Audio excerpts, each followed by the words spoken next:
Assalamualaikum warahmatullahi wabarakatuh. Waalaikumsalam warahmatullahi wabarakatuh.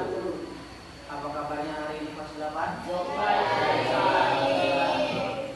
Kita lanjut ke sesi keempat. Materi kita hari ini adalah membahas tentang menaati peraturan perundang-undangan nasional, menjelaskan kewajiban warga negara terhadap hukum dan peraturan undang-undang, menunjukkan ketaatan terhadap peraturan perundang-undangan, kewajiban warga negara terhadap hukum dan peraturan perundang-undangan, ketaatan terhadap peraturan perundang-undangan. Nah, di sini Bapak akan menjelaskan secara mendetail mengenai kewajiban utama warga negara. Kewajiban utama warga negara terhadap hukum adalah menjunjung tinggi hukum dan pemerintahan sesuai dengan pasal 27 ayat 1 Undang-Undang Dasar 1945. Ketaatan mencakupi mematuhi peraturan, menghormati HAM, dan ikut bela negara yang bertujuan menciptakan ketertiban dan kesejahteraan umum. Yang pertama, kewajiban negara terhadap hukum dan peraturan menjunjung hukum dan pemerintahan berdasarkan Undang-Undang ayat 27 ayat 1 Undang-Undang Dasar 1945. Setiap warga negara wajib menjunjung tinggi hukum dan pemerintahan yang sah tanpa pengecualian. Maksud dari kewajiban warga negara tersebut terhadap hukum dan peraturan adalah setiap warga harus mengikuti aturan yang dibuat oleh pemerintah. Apabila hukum tersebut sudah dibuatkan undang-undang, maka setiap warga negara wajib mengikuti peraturan atau undang-undang tersebut. Yang kedua, penghormatan hak asasi manusia. Ada yang tahu hak asasi manusia? Tidak ada? Jadi hak asasi manusia itulah hak prerogatif seseorang atau hak yang diberikan kepada seseorang ketika seseorang tersebut telah lahir. Apa haknya? Kalau misalkan dia baru lahir, haknya adalah diberi mainan kata teman tadi. Terus diberi kasih sayang, lalu diberi makanan, dikasih duit, kesehatan, lalu pakaian. Berarti sandang, pangan, apa satu lagi? Sandang, pangan, dan papan. Paham? Selanjutnya adalah upaya bela negara.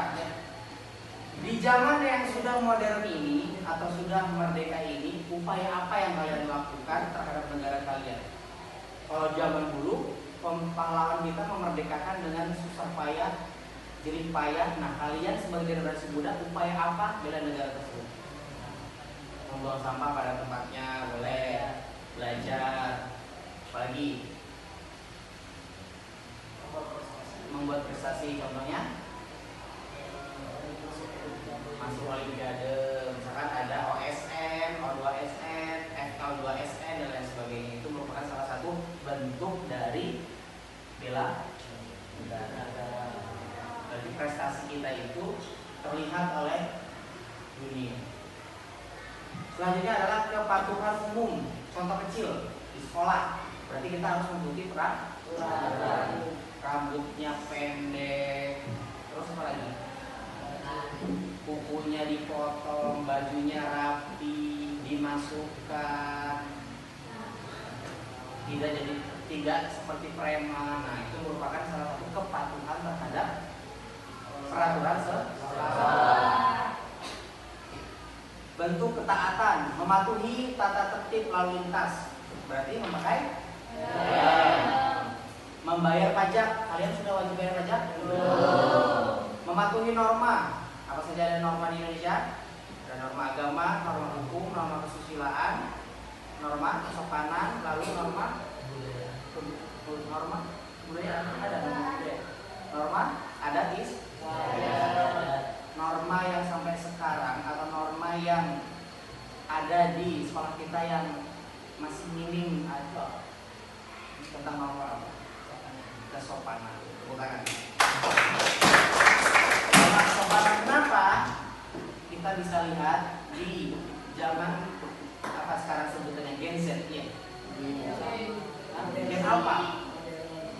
Di zaman modern ini namanya kesopanan itu sudah mulai popularitas tipis.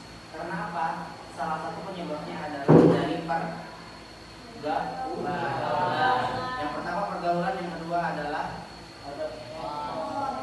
gawai HP. Kenapa? Karena ini berpengaruh. Makanya hukum HP itu adalah apa? Hukum HP wajib atau tidak? Tidak. Makruh. Wajib. Apa namanya? Bisa jadi positif, bisa jadi negatif, tergantung penggunanya. Selanjutnya adalah tujuan ketaatan, tadi sudah. Sanksi. Ketaatan diperlukan karena pelanggaran terhadap peraturan undang-undang berakibat pada sanksi. Nah, jadi kalau kalian melanggar ketaatan, maka akan mendapatkan sanksi. Sanksi berupa apa? Tergantung sanksi yang dibuat dari sekolah. Misal kita ambil di sekolah, misalkan buang sampah, terus cuci WC, apalagi sanksi di sekolah. Bersihkan halaman, rumput, jalan jongkok dari gerbang sampai sekolah. Apalagi apa ngecor? Itu merupakan salah satu bentuk hukuman yang ada di sekolah. Kalau di pemerintahan bentuknya seperti apa? Misalkan kalian buat kesalahan, tidak menggunakan helm,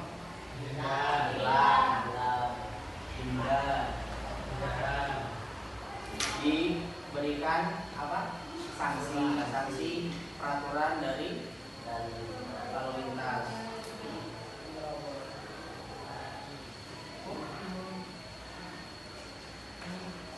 Di sini ada beberapa hak warga negara. Yang pertama adalah hak atas kehidupan. Jadi setiap kita ini yang hidup itu wajib diberi kehidupan. Berarti pencakupannya adalah pemerintah.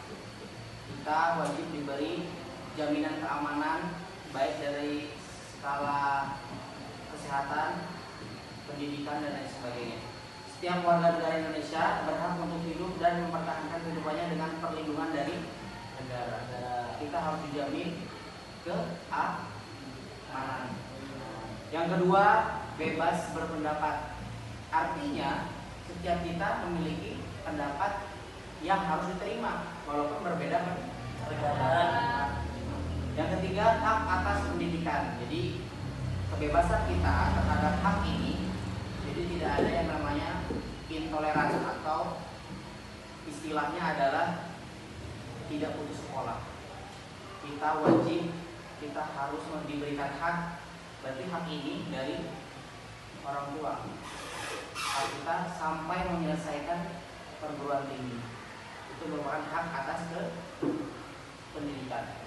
Yang selanjutnya adalah hak atas kesehatan. Berhak mendapatkan layanan kesehatan yang memadai. Yang dimaksud memadai itu apa? Berarti mencukupi dari segala halnya. Yang kelima, hak atas pekerjaan. Apalagi kalau sudah lulus, kalian nanti sudah lulus SMA, pasti kebingungan untuk mencari pekerjaan. Nah, di situ kita harus memberikan hak. Berarti ini adalah tanggung jawab pemerintah memberikan hak kepada kita lewat pekerjaan. Hak atas keadilan. Nah, tadi contohnya adalah sembako. Jadi tidak memandang kasta, tidak memandang kaya miskin dan lain sebagainya. Dan yang terakhir adalah hak atas kebudayaan. Hak untuk mengembangkan dan menikmati kebudayaan serta berpartisipasi. Apa berpartisipasi? Ikut serta dalam menghidupkan budaya yang ada di Indonesia. Paham? Ada pertanyaan? Tidak ada. Mungkin cukup sekian yang dapat Bapak sampaikan. Kurang dan lebihnya Bapak mohon maaf. Terima kasih atas perhatiannya. Sampai jumpa di sesi selanjutnya, yaitu sesi kelima. Bapak akhiri. Wassalamualaikum warahmatullahi wabarakatuh. Waalaikumsalam.